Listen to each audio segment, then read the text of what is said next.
Bismillahirrahmanirrahim. Assalamualaikum warahmatullahi wabarakatuh. Rabbi shrahli sadri wa yassirli amri wahlul 'uqdatam min lisani yafqahul qawli. Saya Rizka Nur Amalia dari Prodi Pendidikan Guru Madrasah Ibtidaiyah semester 3 siang. Dosen pengampu Bapak Dr. Muhriz Sidaki MAG. Tugas ulangan tengah semester Ulumul Hadis. Saya di sini akan menjelaskan materi tentang jenis-jenis hadis berdasarkan hubungannya dengan Nabi. Yang pertama itu ada jenis hadis qauli, yang kedua ada jenis hadis fi'li, yang ketiga ada jenis hadis takriri, dan yang terakhir yang keempat ada hadis hami. Yang tahu nggak sih hadisnya tuh seperti apa dan bunyi hadisnya itu seperti apa? Nah, langsung saja kita dengarkan penjelasan hadisnya. Yang pertama ada hadis qauli. Hadis qauli ini hadis yang berisi ucapan, perkataan, atau sabda Nabi Muhammad SAW. Hadis ini mencakup tuntunan, petunjuk, syariat, peristiwa, dan kisah yang berkaitan dengan akidah syariat maupun akhlak. Nah, jadi kalau hadis qauli ini hadis yang berisi perkataan langsung dari Nabi Muhammad SAW. A'udzu billahi minasyaitonir rajim. Bismillahirrahmanirrahim. Innamal a'malu binniyat wa innamal likulli imri'in ma nawa. Artinya, sesungguhnya segala amalan itu tidak lain tergantung pada niat, dan sesungguhnya balasan bagi setiap orang tak lain ialah dari apa yang diniatkan. Hadis riwayat Bukhari dan Muslim. Di sini niatnya itu contohnya kayak hijrah. Nah, kalau misalkan kita hijrahnya karena Allah, terus ingin mengejar dunia akhirat gitu, itu tuh kita bakal mendapatkan ridhonya dari Allah Subhanahu wa Ta'ala.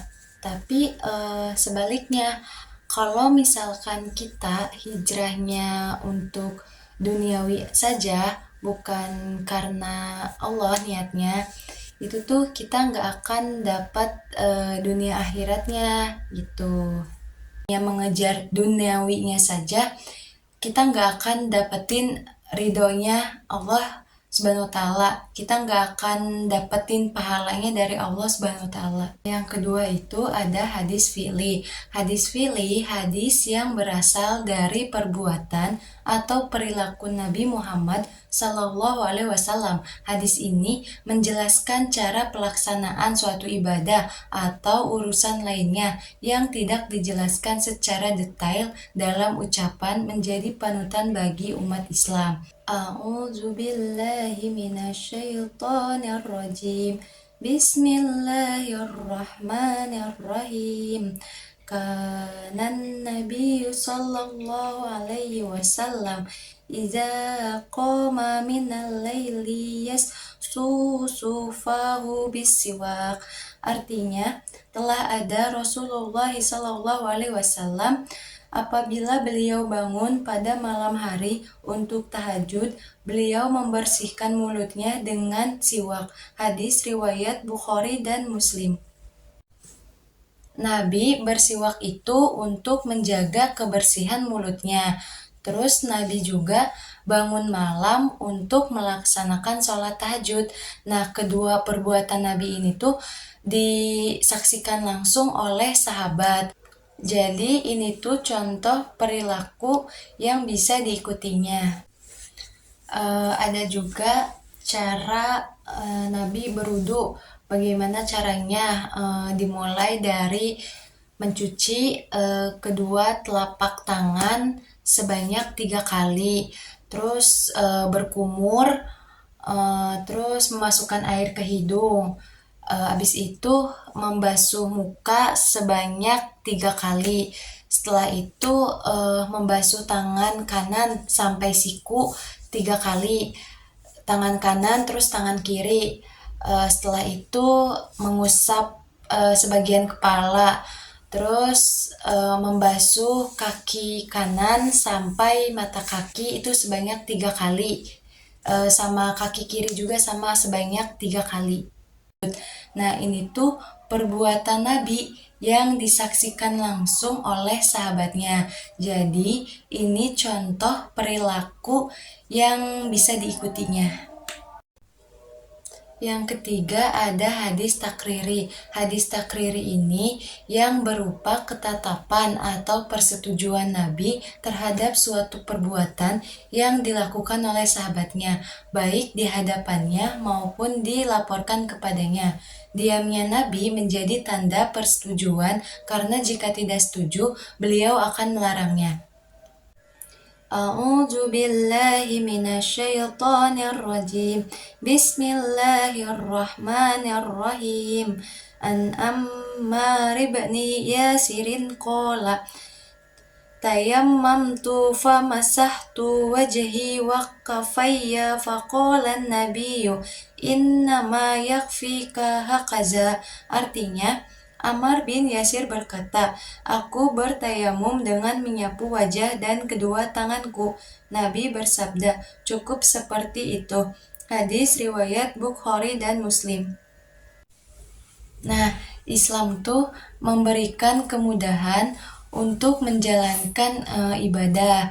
Kayak tayamum ini kan kondisinya darurat, kayak nggak ada air tuh atau lagi di perjalanan.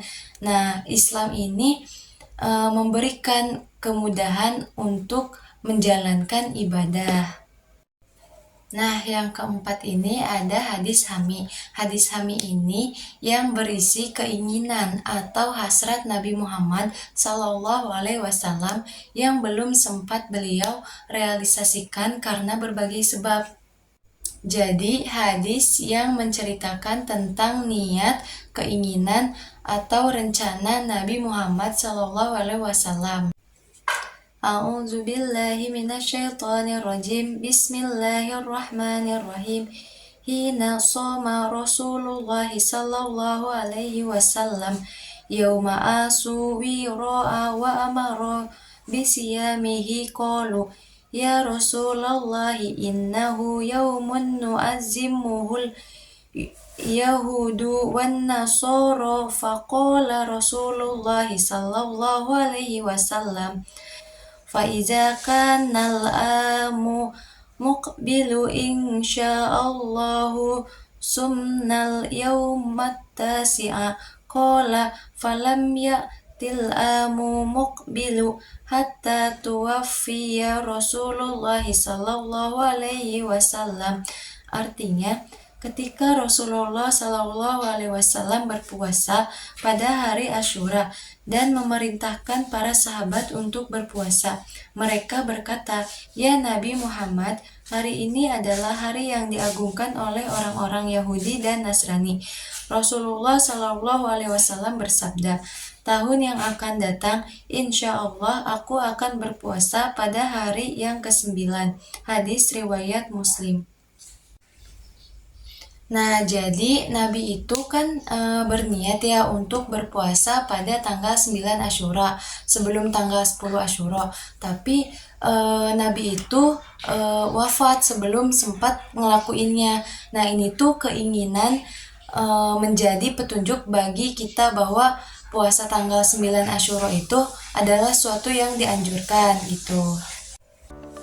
Nah, jadi dari kesimpulan 4 hadis ini tuh, kalau misalkan hadis qauli ini hadis yang berisi perkataan langsung dari Nabi Muhammadnya.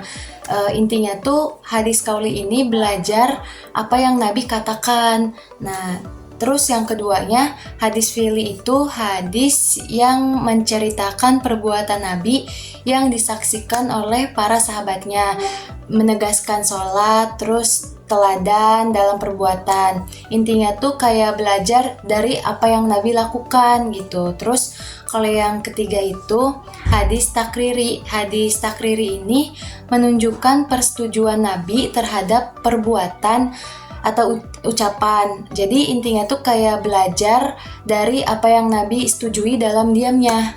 Kalau yang keempat ini hadis hami. Hadis hami ini hadis yang menjelaskan niat, keinginan, atau rencana Nabi Muhammad. Intinya kayak belajar dari apa yang Nabi rencanakan atau inginkan gitu.